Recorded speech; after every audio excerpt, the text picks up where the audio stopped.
Bonjour à tous, très heureux de vous retrouver pour un nouveau numéro de Faites le papier. Ensemble, nous allons analyser le quintet du samedi 3 juin sur l'hippodrome d'Auteuil, le prix Jean-Victor, quintet bien connu. Alors cette année, il y a une petite chose à prendre en compte, c'est qu'ils ne seront que 12 malheureusement.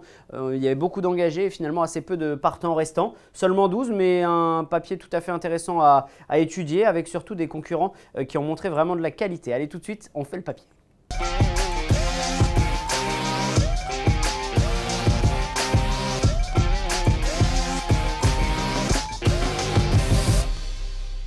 Allez, tout de suite, on démarre l'analyse de ce quintet. Comme chaque semaine, comme chaque Faites le papier, n'hésitez pas surtout à interagir sur notre chaîne YouTube. N'hésitez pas à nous donner vos pronostics. On essaiera d'y répondre surtout pour les meilleurs d'entre vous. J'espère que vous allez être bons. En tout cas, moi, je vais tâcher de l'être. Et on va commencer l'analyse avec Philippe, le numéro 1, pensionnaire de Sylvain Dehaze, qui vient de renouer avec le succès sur l'hippodrome d'Auteuil en steeplechase. Vous voyez que c'est un cheval qui avait plutôt couru en haie dernièrement, mais qui connaît une vraie belle réussite sur le steeplechase. Il s'est imposé ce jour-là avec l'art et la manière. On va revoir dans quelques instants la course. On prend tout de suite note de Haute Idée, de Hat-Trick Sivola et de Havel de Kerbar qui terminaient derrière ce Philippe que l'on va regarder dans ses œuvres. Regardez la course justement sur l'hippodrome d'Auteuil dans des conditions déjà printanières. Vous voyez, même si la piste marquait un petit peu, la piste était relativement galopante. Il faisait soleil et Philippe, regardez, prend l'avantage face à Monster Caroli. Haute Idée va bien terminer en retrait. Je l'aime beaucoup cette Haute Idée. On aura le temps d'en reparler. Regardez également les pensionnaires d'Anne-Sophie Paco. On voyait Hat-Trick Sivola qui terminait pas très loin. Havel de Kerbar terminait un petit peu plus loin pour sa rentrée.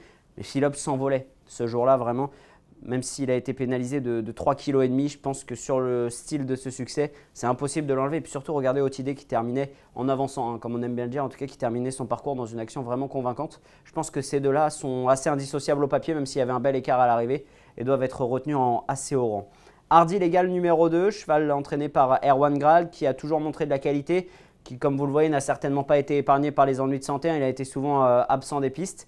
Maintenant, sa troisième place dernièrement dans un très bon lot est très bonne, tout simplement. Yeyael, à Chasson, ce sont vraiment de très bons chevaux. Vous voyez qu'il y a Fred d'Estruval qui est certes en 59,5 de valeur seulement, mais c'est un cheval extrêmement robuste que l'on connaît. Voilà, le lot était vraiment bon ce jour-là. Hardy Léga, pour son retour à Auteuil, retour sur le steeplechase après simplement une course de rentrée en plat, courait très bien. Yeyael, c'est un gagnant de groupe.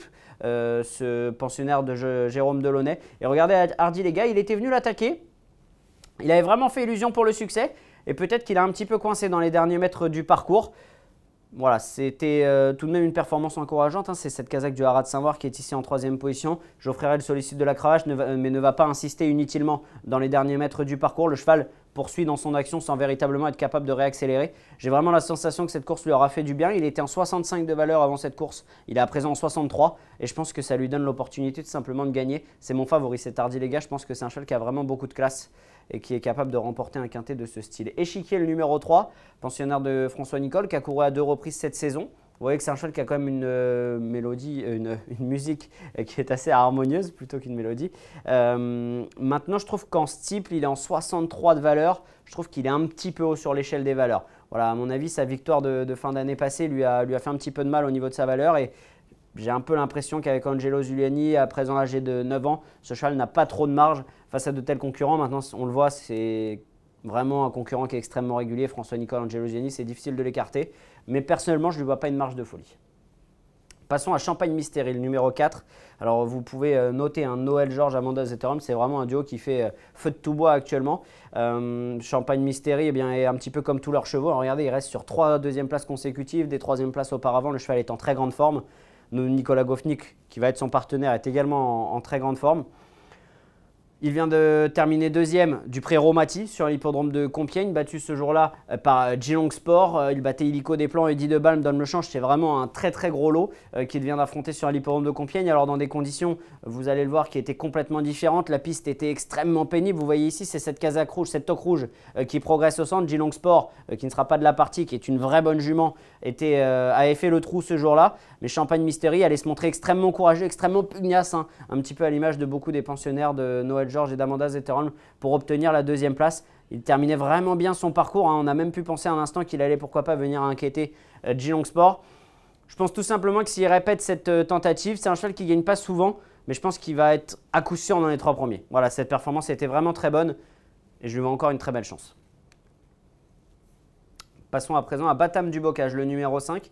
Jument de 6 ans, entraîné par Jérôme Delaunay, qui sera un petit peu mon regret. Dans cette épreuve, son année 2022 a été vraiment bonne. Elle avait bien commencé 2023 par une 3e place, mais elle m'a un petit peu déçu ces derniers temps. Même si Johnny Charron sera son partenaire, voilà, je la trouve peut-être pas dans la forme de sa vie. Je demande vraiment à être rassuré. C'est une jument qui a montré qu'elle avait la pointure de ces lots-là. Elle a couru tous les gros handicaps sur l'hippodrome d'Auteuil sur le steeple avec une certaine réussite.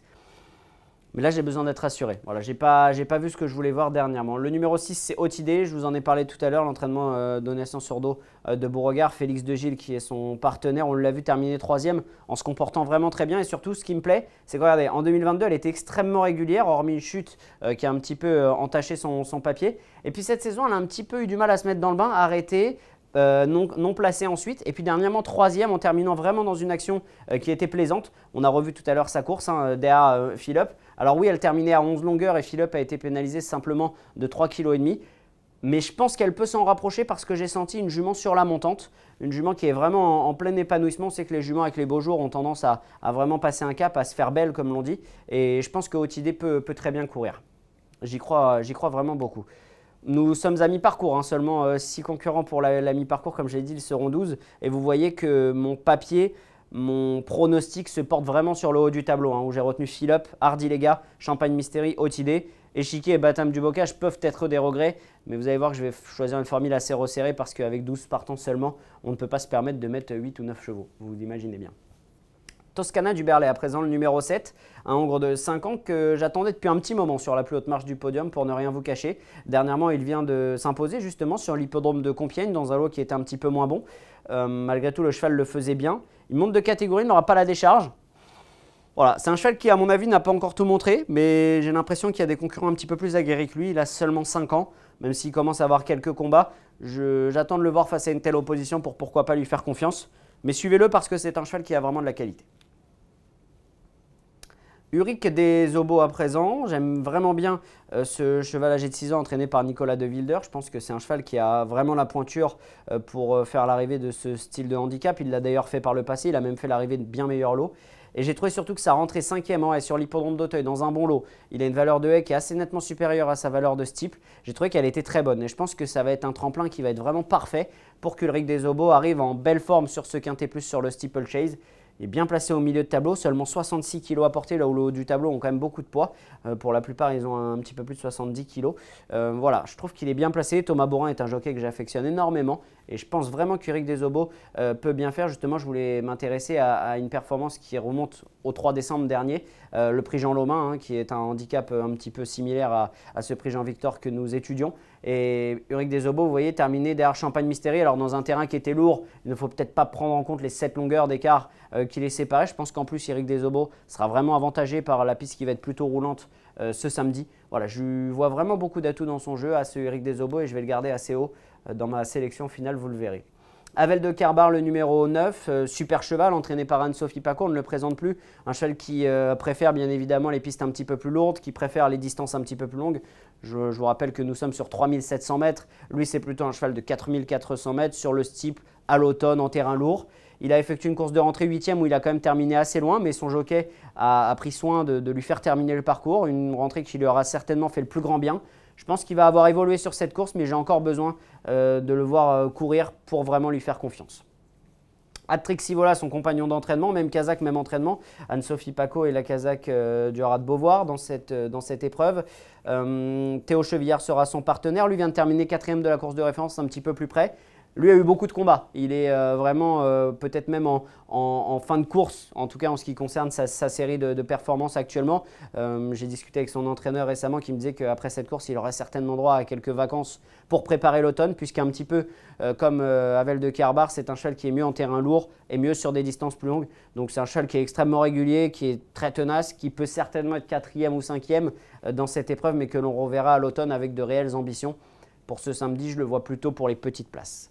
Blackfield, le numéro 11, j'aime beaucoup cette jument entraînée par Michael Mescam qui sera confiée à son frère Damien ce samedi. Elle est vraiment en très belle forme, elle reste sur 2e, 4e, 4e, 4e et surtout sa 2e place dernièrement qui était excellente derrière Toscana du Berlay dont on a parlé tout à l'heure, même si je ne vais pas le retenir. Je pense que Blackfield elle est vraiment en belle forme, elle a un tout petit point en bas de tableau. Toscana du Berlay a été pénalisée par rapport à ce succès. voilà, j'aime vraiment bien Blackfield. Je sens qu'elle est sur la montante. On sent une jument qui est vraiment pleine peau actuellement. Je pense que le tracé d'Auteuil devrait lui plaire. Et puis elle a un petit poids en bas de tableau. Ça pourrait pourquoi pas faire la différence dans la mesure où j'ai retenu beaucoup de chevaux qui portent du poids en haut de ce quintet. Et puis Mandarin Basque qui est vraiment en très grande forme, qui reste sur des succès en province. L'entraînement de Pascal Journiac, c'est Gwen Richard qui va lui être associé. J'ai quand même l'impression qu'on lui demande de franchir une marche ici. Il se retrouve en bas de ce quintet, il aura certainement été mieux dans une deuxième épreuve. Mais pourquoi pas, avec seulement 63 kg à porter, un cheval qui est en pleine forme, qui va apprécier à mon sens la piste juste souple. Et voilà, pourquoi pas, mais c'est vrai qu'il ne fait pas partie des priorités à mon sens. Voilà, nous avons passé en revue tous les concurrents. Dans la deuxième moitié de tableau, je vais retenir Uric Desobo, le numéro 8. Bien évidemment, j'ai fait grand 4 sa candidature. Et puis Blackfield, le numéro 11, qui, pour sa forme actuelle, mérite une note de méfiance. Je vous propose un quintet combiné. Alors, ce n'est pas les mêmes formules que d'habitude. C'est un quintet combiné en 6 chevaux, ce qui permet peut-être de toucher à taux plein. Hardy Lega, Champagne Mystery, Otidé, Uric Desobo, Philip et Blackfield. En numéro, ça donne en chiffres plutôt, ça donne 2, 4, 6, 8, As et 11. C'est un quintet qui coûte 12 € à taux plein. Et voilà, je pense qu'il faut plutôt resserrer ses jeux si on veut espérer toucher ce quintet. Avec seulement 12 partants, on le regrettera bien évidemment. N'hésitez pas à liker, comme toujours. N'hésitez pas à interagir comme je vous l'ai dit. Et à très bientôt pour un nouveau numéro de Faites le Papier.